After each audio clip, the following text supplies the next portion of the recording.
ఓం శ్రీ సాయిరామ్ 10 ప్రశ్న గ్రంథం నుండి కొంత భాగం తీసుకుందాం.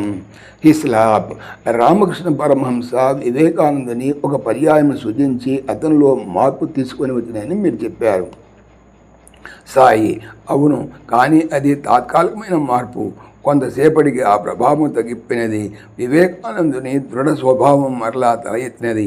అతడు ఎంతో సాధన చేయవలసి వచ్చాను.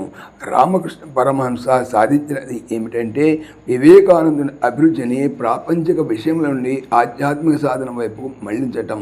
అది సంభవింపకపోయినట్లయినా వివేకానందుడు ప్రాపంచిక జీవితంని కొనసాగించుండేవాడు.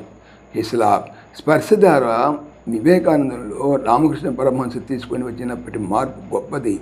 దర్శన మాత్రం అనే భక్తులను అటువంటి మార్పుకు మీరు గురి చేస్తున్నారా? సాయి: నేను ఆ విధముగా చేయను. నిదానముగా అంచెలంచెలుగా భక్తులలో మార్పు తీసుకొని వచ్చేదను.